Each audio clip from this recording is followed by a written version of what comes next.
భారతీయ రైల్వేలో chief accounts ఆఫీసర్గా ప్రభుత్వ ఉద్యోగాన్ని వదిలి రాజకీయ అరంగేట్రం చేశారు ఆదిమూలపు సురేష్. 2009 ఎన్నికల్లో ఎర్రగొండపాలెం నుంచి తొలి ప్రయత్నంలోనే విజయం సాధించారు. 2014లో సంతనూతలపాడుకి షిఫ్ట్ అయి ఫ్యాన్ పార్టీ నుంచి గెలుపు జెండా ఎగరవేశారు. తిరిగి 2019లో ఎర్రగొండపాలెం నుంచి పోటీ చేసి హ్యాట్రిక్ విజయం సాధించారు. జగన్ క్యాబినెట్లో పలు శాఖలకు మంత్రిగా పనిచేశారు. మాజీగా మారాక సురేష్ పరిస్థితి ఎలా ఉంది? Watch the story.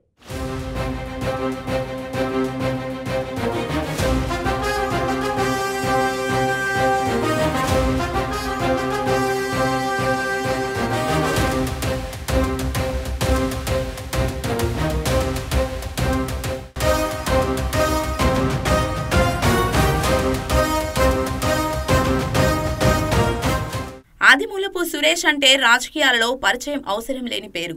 వైసీపీ హయాంలో పలు శాఖలకు మంత్రిగా పనిచేసిన ఆయన వైసీపీ అధినేత జగన్ కి అత్యంత సన్నిహితుడిగా పేరుంది. సురేష్ కర్ణాటకలోని ఎన్ఐటీలో సివిల్ ఇంజనీరింగ్ పూర్తి చేశారు.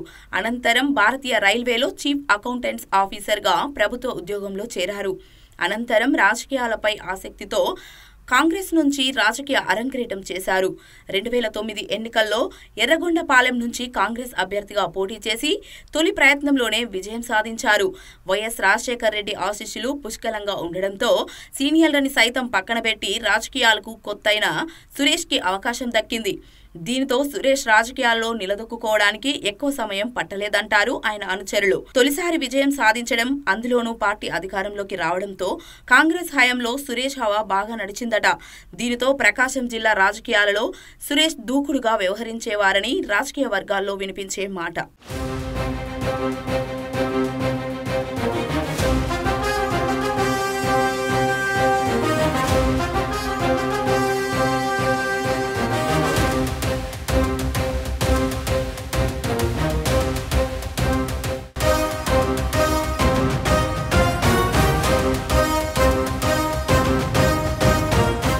వైఎస్ హయాంలో జిల్లా రాజకీయాల్లో పట్టు సాధించుకున్న సురేష్ వైఎస్ కుటుంబానికి వీర విధేయుడుగా గుర్తింపు తెచ్చుకున్నారు.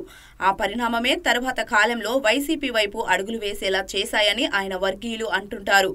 2014 ఎన్నికల్లో వైసీపీ నుంచి పోటీ చేసిన సురేష్ రెండోసారి విజయం సాధించారు. అయితే ఆ ఎన్నికల్లో పార్టీతో పాటు నియోజకవర్గం కూడా మారారు. 2009 ఎన్నికల్లో ఎర్రగొండపాలెం నుంచి కాంగ్రెస్ నుంచి గెలవగా 2014లో సంతనూతలపాడు నుంచి పోటీ చేసి వైసీపీ తరపున విజయం సాధించారు. విపక్ష ఎమ్మెల్యేగా పార్టీ వాయిస్ వినిపించడంలో ముందు వరుసలో ఉన్నారు. సురేష్ ఉన్నత విద్యావంతుడు కావడంతో అధినేత జగన్ కూడా సముచిత స్థానం కల్పించారని పార్టీ వర్గాల్లో చర్చించుకుంటారు. అయితే 2019 ఎన్నికల్లో సంతనూతలపాడు నుంచి ఎర్రగొండపాలెం షిఫ్ట్ చేసింది వైసీపీ అధిష్టానం. తొలిసారి గెలిచిన నియోజకవర్గం అవడంతో ఆ ఎన్నికల్లో సునాయాసంగా విజయం సాధించారు. దీనితో నియోజకవర్గం ఏదైనా గెలుపు జెండా పాతడం ఆయన ప్రత్యేకత అంటారు వైసీపీ శ్రేణులు.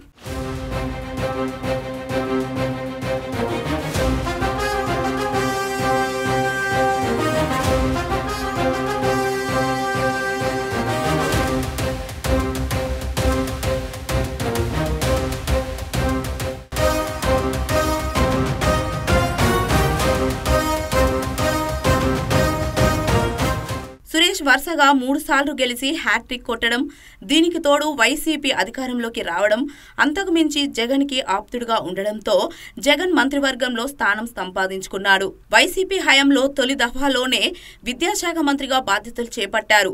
విద్యాశాఖ మంత్రిగా నాడు నేడు కార్యక్రమం ద్వారా విద్యా వ్యవస్థలో విప్లవాత్మకమైన మార్పులు తీసుకురావడంలో కీలక పాత్ర పోషించారు. అన్నింటికి మించి ఇంగ్లీష్ మీడియంను ప్రవేశపెట్టిన ఘనతను ఆయన స్వంతం చేసుకున్నారు.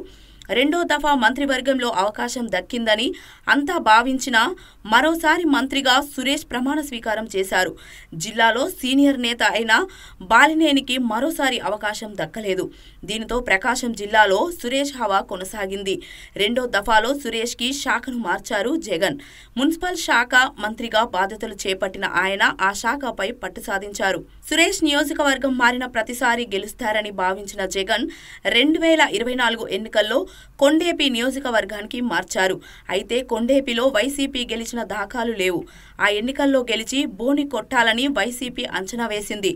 మంత్రిగా ఉన్న సురేష్ అయితేనే కొండేపిలో గెలుపు జెండా ఎగురవేస్తారని వైసీపీ శ్రేణులు సైతం భావించారట.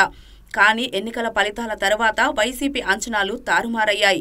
వరుస విజయాలు సాధించిన సురేష్కి కొండేపి నియోజకవర్గం బ్రేక్ వేసిందని స్థానికులు అంటుంటారు. అయితే ఓటమి తర్వాత కూడా పార్టీలో యాక్టివ్గా ఉంటూ కూటమి ప్రభుత్వంపై విమర్శలు చేస్తూ తనదైన శైలిలో రాజకీయాలు చేస్తున్నారు ఈ మాజీ మంత్రి. పోయిన చోటే వెతకాలి అన్నట్లు ఓడిన చోటే గెలుపు కోసం ప్రయత్నిస్తారా, లేదంటే సొంత నియోజకవర్గానికి పయనం అవుతారో చూడాలి.